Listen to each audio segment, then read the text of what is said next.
leader. In his strongest words yet, President Barack Obama said it's time for Muammar Gaddafi to step down. Well, in a statement, he said, when a leader's only means of staying in power is to use mass violence against his own people, he's lost the legitimacy to rule and needs to do what is right for the country by leaving now. Well, much of the east of the country, Gaddafi and his cronies are a thing of the past. Temporary governments have been formed and some of the local securities already organising to defend the protesters. Tony Bertley is in Benghazi, where the whole uprising started. Tony, how are the strong words from Obama, how are the sanctions and the UN resolution being received there? They're going down very well, Sammy, but I think they'd like it to go a bit further. One of the things that people are mentioning to me is that they'd like to see a no-fly zone and that to be enforced by NATO. They don't want troops coming in here like Afghanistan or Iraq, but they do want some kind of strong action in the air and some kind of threat that if the Libyan leader continues to attack his people, at least from the air, then there will be retribution. But here in Benghazi, where you say it started, there's a mood of euphoria and celebration on the streets that freedom came to this city. But at the moment, they're still looking now to the liberation of the entire Libyan country. More than 40 years of iron-fisted rule virtually over, and Libya's second city, Benghazi, is still celebrating. The old and the young taking to the streets to embrace a new era. This is feeling I had never, ever been felt before. It's liberation, but at a price. People here say that more than 750 were killed in the uprising, over 1,000 wounded. This is the coffin of 64-year-old Saad Zoué, a bus driver shot dead by Gaddafi loyalists, a simple man who wanted something many take for granted: freedom and democracy. He was only a driver. He had nothing to do with Gaddafi. His anger is shared by millions who are now finally able to speak out about the oppression and brutality of their leader. All the people, they used to work with Gaddafi, they're out. We need them out. We need a new system. To cheers and rapturous applause, a pre-Gaddafi Libyan flag was unrolled on a government building in the centre of Benghazi. Gaddafi may still be in power, but here they feel their suffering at his hands is almost over. There is a tremendous sense of jubilation here, a tremendous sense of freedom and liberation. It's an electric atmosphere, you can feel it all around. But there is a small note of apprehension. Gaddafi's elite brigades and his mercenaries are about 400 kilometres from here. That's just over a 3-hour drive. And the Libyan leader is showing no signs of going just yet. The uprising was aimed against the state apparatus. Police buildings were burned and the heavy weapons used as the arm of oppression have been turned into souvenir props. Libya, Libya! Above it all, they shout Libya, at peace with their beloved country, but at war with their leader. And all eyes are now on Tripoli. With most of eastern Libya in the hands of the opposition, the momentum is growing and forces are now building for an assault against the remaining Gaddafi strongholds. In Benghazi, they no longer say good morning, they say instead new beginning. For them, it has begun. For the capital and a few other towns, they'll have to wait for just a little while longer. Well, earlier I spoke to a resident, or before we do that, actually, let's continue here with Tony Bertley. Tony, tell us a little bit about the situation in Benghazi right now and fears of food shortages creeping up there.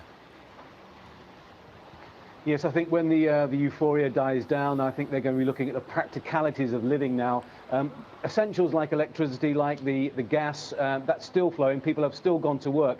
But the actual food chain, if you like, has been interrupted. That has to be restored. And people are looking now more and more to the day-to-day life. But having said that, still, there are eyes on the liberation of Libya. There are mobilizing forces now. Young men are coming from all over the district to sign up for this next phase, the next step to take liberation to the entire country. Tell us a little bit about that next phase and plans for, I hear, a march on the capital. There's lots of talk here. Working out what is actually going to happen is another thing, but generally there's a very strong mood of mobilization. There is a big hurdle to be overcome here. That's the town of Sirte, which is Gaddafi's hometown, which we're told is very heavily fortified, 4,000 very heavily armed and well-trained fighters. So that is something to be gotten through. And basically what I've seen around here is no heavy armaments, only small weapons. So the people still have a task on their hands, and they're going to go about it, but it's not going to be straightforward and easy, I don't think. It's going to take some time. All right, Tony Bertley from Benghazi. Well, earlier I spoke to a resident of Libya's third largest city about who's in control of that city after clashes and a standoff with an army unit. Khalid al-Musarrata says the city is now in the hands of demonstrators, with some fighting with Gaddafi supporters going on the outskirts. The demonstrators now are in control, complete control of the city. There is no existence of any interference from the government, since all the government apparatus have been withdrawn to outside Misrata. Right, we've heard at the same time that there have been clashes ongoing between some military units around the city and between protesters. What's going on that front? Yes, my brother. There are some clashes from time to another between some of the demonstrators who moved from the city to the headquarters of the battalion, which is called Hamza Battalion, and sometimes there are some clashes which resulting in deaths and wounded from both parties. Are there any negotiations going on for this military unit to either withdraw or come over to the other side? Yes, there was some talk about negotiations, but this will be clearer today, especially after the general who's asking his troops to interfere. As you probably know, a rival administration has been put together by the former Justice Minister. How much support is there for that administration in Misrata? The reaction I saw with regards to the formation of this transition government all indicate that it's accepted and positive reaction with this initiative, because they consider that this is an initiative that was taken in the right time and right circumstances, especially with regards to the respect that the ex-Minister of Justice enjoys from the Libyan people. And I consider that this is a very successful initiative and will be accepted from all of the liberated cities in the Libyan West. Well, that's the situation in the West. Back to the East, where Gaddafi's opponents have been in charge for close to a week now. Jackie Rowland's been looking around one of the so-called palaces, which is now in a mess. Every dictator has his palaces, and Muammar Gaddafi is no exception. We toured this once sumptuous residence on the outskirts of Al-Baida, now burned and looted by local people. The Libyan leader and his guests could enjoy a covered swimming pool, a sauna and a jacuzzi, all set in landscaped gardens planted with fragrant hedges. At the end of one pathway, a heavy airtight door leads down to an underground world. A rabbit warren of staircases, reinforced doors and narrow passages. The complex appears designed to withstand an attack by unconventional weapons. So now we're getting into the nerve center of Gaddafi's bunker. And you can see here that he's really set up to withstand a nuclear apocalypse. He's got a whole air system down here. He's got emergency generators. And you can see that he's got air fans, fire alarm.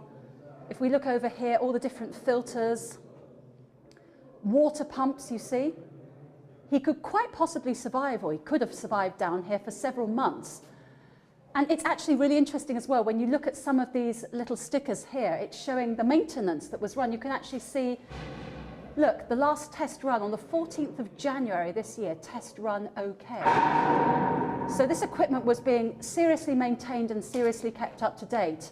And it would appear that it's all the work of a Swiss company called Lua.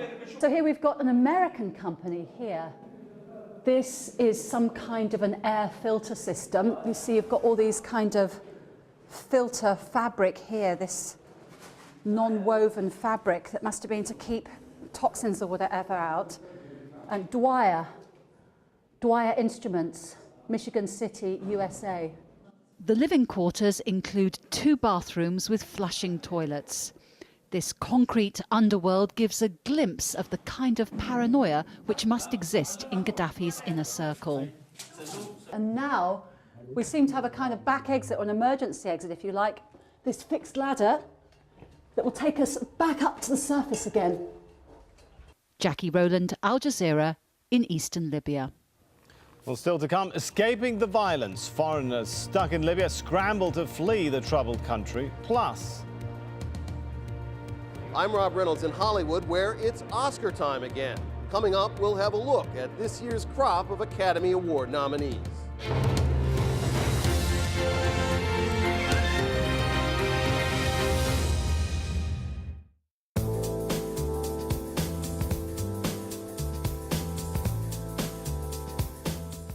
Welcome back to your international weather forecast. Well, across India, we're seeing a little bit of rain showers activity down towards that southeast portions, but not much to really make any accumulation. What we do need to watch out for is what is happening across the Bay of Bengal.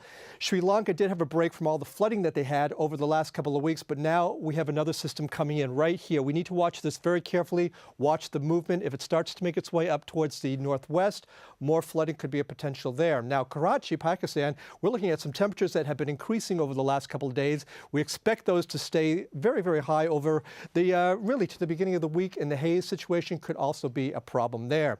Down towards the southern part of Africa, we're looking at some flooding situations for Namibia as well as into parts of Angola. You can see it right here. That's going to be a problem for the next couple of days, but we're seeing some clearing conditions down towards South Africa, Johannesburg, Durban. You're going to be clearing out. Those temperatures are going to be warming up for you. In Mozambique, you will also be getting a break in your forecast. The rains will start to lighten up as well. Quickly over to the Arabian Peninsula, I want to tell you what is happening there. Temperatures have been quite warm. Doha, 28 degrees. This is what we've been seeing over the last couple of days. The haze has been a problem in the mornings especially. We're looking at Riyadh at 32 and Abu Dhabi is about 31.